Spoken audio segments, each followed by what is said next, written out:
दोस्तों स्वागत है आप सबका हमारे चैनल पे।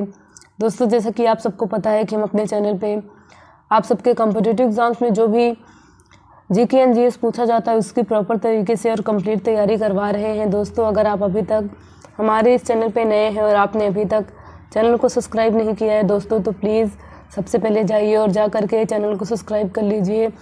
साथ में आए बेल आइकन को प्रेस करना बिल्कुल भी मत भूलिएगा, ताकि हम आपके लिए डेली जो नए नए वीडियोस ला रहे हैं दोस्तों उन सब के नोटिफिकेशन आप सबके पास टाइम टू टाइम और रेगुलरली बेसिस पे डेली पहुंचते रहें।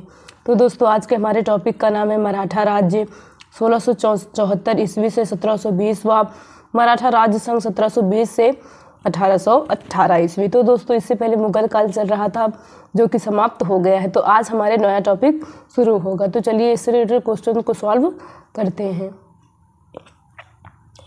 मराठों के उत्कर्ष के महत्वपूर्ण कारण क्या थे? महाराष्ट्र की भौगोलिक स्थिति, औरंगजेब की हिंदू विरोधी नीति, मराठा धर्म सुधारकों का प्रभाव, शिवाजी द्वारा दक्षिण के शासकों से आर्थिक व सैन्य सहायता प्राप्त करना, शिवाजी का जुझारू व्यक्तित्व। First option 1 2 3 4, second option 1 3 4 5, third option 1 2 3 5 and fourth option 1 2 4 5। तो दोस्तों मराठों के उत्कर्ष का जो महत्वपूर्ण कारण है आपका थर्ड वाला हो जाएगा। महाराष्ट्र की भौगोलिक स्थिति, औरंगजेब की हिंदू विरोधी नीति, मराठा धर्म सुधारकों का प्रभाव और शिवाजी का जुझारू व्यक्तित्व। नेक्स्ट क्वेश्चन देखते हैं दोस्तों। मराठा ने सर्वप्रथम किसके अधीन कार्य कर प्रशासनिक अनुभव प्राप्त किया? देवगिरी के यादवों के अधीन, बहमनी सल्तनत के अधीन, अहमदनगर, बीजापुर और गोलकुंडा के अधीन, इनमें से कोई नहीं। तो दोस्तों आपका परफेक्ट ऑप्शन फर्स्ट वाला हो जाएगा, देवगिरी के यादवों के अधीन। नेक्स्ट क्वेश्चन देखते हैं। मराठों के वर्दीगिरी, गुरिल्ला युद्ध प्रणाली या फिर छापामार युद्ध प्रणाली गुड़ सबसे पहले और सबसे अधिक उपयोग किसने किए? मलिक अंबर ने, शाहजहां ने, जहांगीर ने, औरंगजेब ने। तो दोस्तों गुरिल्ला युद्ध प्रणाली का सबसे पहले और सबसे अधिक उपयोग मलिक अंबर ने किया। नेक्स्ट क्वेश्चन देखते हैं। निम्नलिखित में गुरिल्ला युद्ध का पथ प्रदर्शक कौन था? औरंगजेब, अकबर, शिवाजी, बालाजी। तो दोस्तों गुरिल्ला युद्ध का पथ प्रदर्शक जो है वो शिवाजी थे। नेक्स्ट क्वेश्चन देखते हैं। शिवाजी के प्रशासन में पेशवा कहा जाता था? धार्मिक मामलों के मंत्री को, रक्षा मंत्री को, प्रधानमंत्री को, न्याय मंत्री को। तो दोस्तों शिवाजी के प्रशासन में पेशवा प्रधानमंत्री को कहा जाता था। नेक्स्ट क्वेश्चन देखते हैं। चौथ क्या था? औरंगजेब द्वारा लगाया गया एक धार्मिक कर, शिवाजी द्वारा लगाया गया एक मार्ग कर, अकबर द्वारा वसूला जाने वाला सिंचाई कर, पड़ोसी राज्यों पर शिवाजी द्वारा लगाया गया भूमि कर। तो दोस्तों चौथ क्या था? पड़ोसी राज्यों पर लगाया गया शिवाजी द्वारा भूमि कर। नेक्स्ट क्वेश्चन देखते हैं। मराठा राज्य का दूसरा संस्थापक किसे कहा जाता है? राजा राम, बालाजी विश्वनाथ, बाजीराव प्रथम, बालाजी बाजीराव। तो दोस्तों मराठा राज्य का जो दूसरा संस्थापक है वह बालाजी विश्वनाथ है। नेक्स्ट क्वेश्चन देखते हैं। निम्नलिखित यूरोपीय शक्तियों में किसने शिवाजी को तोपें प्रदान की? पुर्तगाली, डच, अंग्रेज, फ्रांसीसी। तो दोस्तों अंग्रेजों ने शिवाजी को तोपें प्रदान की। नेक्स्ट क्वेश्चन देखते हैं। शिवाजी ने मुगलों को किस संधि के द्वारा किलों को हस्तांतरित किया? चित्तौड़ की संधि, पुणे की संधि, पुरंदर की संधि, तोरण की संधि। तो दोस्तों शिवाजी ने मुगलों से पुरंदर की संधि के उपरांत किलों को हस्तांतरित किया। नेक्स्ट क्वेश्चन देखते हैं। शिवाजी का राज्याभिषेक कहाँ हुआ था? रायगढ़, कालानौर, रायचूर, आगरा। तो दोस्तों शिवाजी का जो राज्याभिषेक है वह रायगढ़ में हुआ था। नेक्स्ट क्वेश्चन देखते हैं। किसके शासनकाल में मराठा राज्य शंभू जी की हत्या की गई? औरंगजेब, शाहजहां, जहांगीर, अकबर। तो दोस्तों किसके शासनकाल में मराठा प्रमुख संभाजी की हत्या की गई थी? औरंगजेब के समय में की गई थी। नेक्स्ट क्वेश्चन देखते हैं। शिवाजी के साम्राज्य की राजधानी कहाँ थी? पुणे, रायगढ़, कारवार, पुरंदर। तो दोस्तों शिवाजी के साम्राज्य की राजधानी कहाँ थी? रायगढ़ थी। नेक्स्ट क्वेश्चन देखते हैं। पानीपत की तीसरी लड़ाई 1761 किन के बीच हुई थी? पेशवा बाजीराव द्वितीय और अहमद साहब दारी, बाबर और इब्राहिम लोदी, अकबर और हेमू, औरंगजेब और तैमूर। तो दोस्तों पानीपत की तृतीय लड़ाई जो 1761 में हुई थी वह पेशवा बाजीराव द्वितीय और अहमद साहब दारी के मध्य हुई थी। नेक्स्ट क्वेश्चन देखते हैं। शिवाजी सर्वाधिक प्रभावित थे? मीराबाई से, हजरत महल से, जीजीबाई से, चांद बीबी से। तो दोस्तों शिवाजी सर्वाधिक किससे प्रभावित थे? जीजाबाई से थे। नेक्स्ट क्वेश्चन देखते हैं। अष्टप्रधान मंत्रिपरिषद किस शासक के शासनकाल में थी? टीपू सुल्तान, अकबर, शिवाजी, कृष्णदेवराय। तो दोस्तों जो अष्टप्रधान मंत्रिपरिषद है वह शिवाजी के शासनकाल में थी। नेक्स्ट क्वेश्चन देखते हैं, शिवाजी के राजनीतिक गुरु व संरक्षक कौन थे? फर्स्ट ऑप्शन सामर्थ रामदास, शाहजी भोसले, दादाजी कोंडदेव, इनमें से कोई नहीं। तो दोस्तों शिवाजी के राजनीतिक गुरु और संरक्षक दादाजी कोंडदेव थे। नेक्स्ट क्वेश्चन देखते हैं, सुमेलित कीजिए सूची फर्स्ट एंड सूची सेकंड। शाहजी भोसले, जीजाबाई, सामर्थ रामदास, दादाजी कोंडदेव। शिवाजी के पिता, शिवाजी की माता, शिवाजी के आध्यात्मिक गुरु, शिवाजी के संरक्षक। इसे हमें क्या करना है दोस्तों? सुमेलित करना है। तो आपको बता दें दोस्तों, शाहजी भोसले कौन है? शिवाजी के पिता हैं। जीजाबाई कौन है? शिवाजी की माता है। सामर्थ रामदास कौन है? शिवाजी के आध्यात्मिक गुरु हैं। दादाजी कोंडदेव कौन थे? शिवाजी के संरक्षक थे। यानी यहाँ पे 1 का 1, बी का 2, सी का 3 एंड डी का 4। यानी आपको कौन सा ऑप्शन सही होना चाहिए दोस्तों? आपका जो फर्स्ट वाला ऑप्शन है परफेक्ट हो जाएगा। नेक्स्ट क्वेश्चन देखते हैं,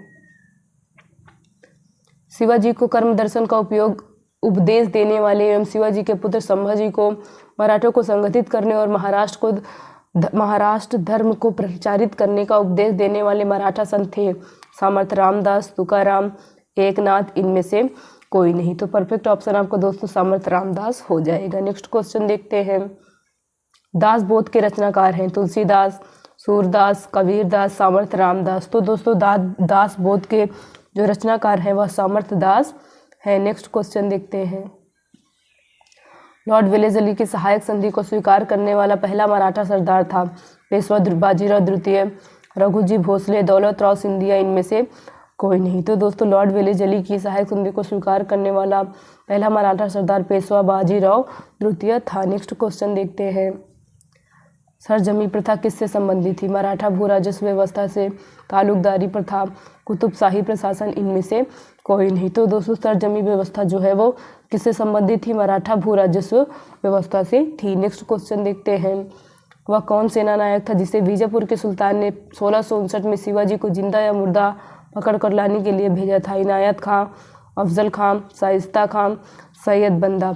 तो दोस्तों वह कौन सा सेना नायक था जिसे बीजापुर के सुल्तान ने 1659 में शिवाजी को जिंदा या मुर्दा पकड़ के लाने के लिए भेजा था? तो दोस्तों वह सरदार अफजल खां था। नेक्स्ट क्वेश्चन देखते हैं, शिवाजी मुगलों की कैद में भागने के समय कौन से नगर में कैद थे? ग्वालियर, आगरा, दिल्ली, कानपुर। तो दोस्तों शिवाजी जब मुगलों की कैद से भागे थे वो कहाँ पे कैद थे? तो आगरा में कैद थे। नेक्स्ट क्वेश्चन देखते हैं, ग्वालियर राज्य की स्थापना किसने की? माधवराव सिंधिया, बाजीराव सिंधिया, महादजी सिंधिया, जीवाजीराव सिंधिया। तो दोस्तों ग्वालियर नगर की जो स्थापना है जीवाजीराव सिंधिया ने की। नेक्स्ट क्वेश्चन देखते हैं, एक इतिहासकार ने पानीपत की तीसरी लड़ाई को स्वयं देखा, वह था? खफी खां, काशीराज पंडित, दत्ताजी पिंगले, हरचरण दास। तो दोस्तों पानीपत की तृतीय लड़ाई को देखने वाले जो लेखक हैं वह काशीराज पंडित थे। नेक्स्ट क्वेश्चन देखते हैं, शिवाजी द्वारा दुर्गों पर किए गए अधिकार का सही क्रम है? सिंहगढ़, कोडराना, तोरण, पुरंदर, रायगढ़। सेकंड है तोरण, सिंहगढ़, कोडराना, पुरंदर, रायगढ़। पुरंदर, सिंहगढ़ ऑब्लिक कोडाना, तोरण, रायगढ़। रायगढ़, सिंहगढ़ ऑब्लिक कोडाना, तोरण, पुरंदर। तो दोस्तों शिवाजी द्वारा दुर्गों पर किए गए अधिकार का जो सही क्रम है वो आपका फर्स्ट वाला हो जाएगा। ये सही क्रम है। सिंहगढ़ ऑब्लिक कोडाना पर पहले उन्होंने अधिकार किया, फिर तोरण, फिर पुरंदर और फिर रायगढ़। नेक्स्ट क्वेश्चन देखते हैं, सुमेलित कीजिए सूची फर्स्ट में घटना है, सूची सेकंड में वर्ष है। बीजापुर के सरदार अफजल खां की हत्या, दक्कन के मुगल सूबेदार शाइस्ता खां पर पूना में हमला, सूरत की प्रथम लूट, सूरत की द्वितीय लूट। इसे हमें क्या करना है दोस्तों? सुमेलित करना है। तो दोस्तों बीजापुर के सरदार अफजल खां की हत्या 1659 में हुई, दक्कन के मुगल सूबेदार शाइस्ता खां पर पूना में हमला 1663 में हुआ, सूरत की प्रथम लूट 1664 में हुई एंड दोस्तों सूरत की दूसरी लूट 1670 में हुई। यानी यहाँ पे 1 का 1, बी का 2, सी का 3 और डी का 4। यानी आपका कौन सा क्रम सही हो जाएगा दोस्तों? जो फर्स्ट वाला है ये क्रम आपका सही हो जाएगा। नेक्स्ट क्वेश्चन देखते हैं, शिवाजी का जन्म कहाँ हुआ था? सिवनेर के दुर्ग में, रायगढ़ के दुर्ग में, पन्हाला दुर्ग में, इनमें से कोई नहीं। तो दोस्तों शिवाजी का जन्म सिवनेर के दुर्ग में हुआ था। नेक्स्ट क्वेश्चन देखते हैं, शिवाजी औरंगजेब के आगरा दरबार में कब उपस्थित हुए? 1665 ईस्वी में, 1667 ईस्वी में, 1667 ईस्वी में, 1664 में। तो दोस्तों शिवाजी जो है औरंगजेब के आगरा दरबार में कब उपस्थित हुए? 1666 ईस्वी में उपस्थित हुए। नेक्स्ट क्वेश्चन देखते हैं। संभाजी के बाद मराठा शासन को निम्नलिखित में किसने सरल और कारगर बनाया? राजाराम, बालाजी विश्वनाथ, गंगाबाई, नानाजी देशमुख। तो दोस्तों संभाजी के बाद मराठा शासन को किसने सरल और कामगार बनाया था? तो वो बालाजी विश्वनाथ थे। नेक्स्ट क्वेश्चन देखते हैं। शिवाजी के अष्टप्रधान का जो सदस्य विदेशी मामलों की देखरेख करता था वह था पेशवा, सचिव, पंडित राव, सुमंत। तो दोस्तों शिवाजी के जो विदेशी मामलों का देखरेख करता था वह कौन था? तो दोस्तों वह सुमंत था। आपका डी वाला ऑप्शन परफेक्ट हो जाएगा। नेक्स्ट क्वेश्चन देखते हैं। शिवाजी को राजा की उपाधि किसने प्रदान की? बीजापुर के शासक ने, अहमदनगर के शासक ने, औरंगजेब ने, महाराज जय सिंह ने। तो दोस्तों शिवाजी को राजा की उपाधि औरंगजेब ने प्रदान की। नेक्स्ट क्वेश्चन देखते हैं। शिवाजी ने कब छत्रपति की उपाधि धारण कर अपना राज्याभिषेक कराया? अप्रैल 1665, जून 1675, अप्रैल 1680, जून 1674। तो दोस्तों शिवाजी ने छत्रपति की उपाधि धारण कर जून 1674 में अपना राज्याभिषेक कराया। नेक्स्ट क्वेश्चन देखते हैं।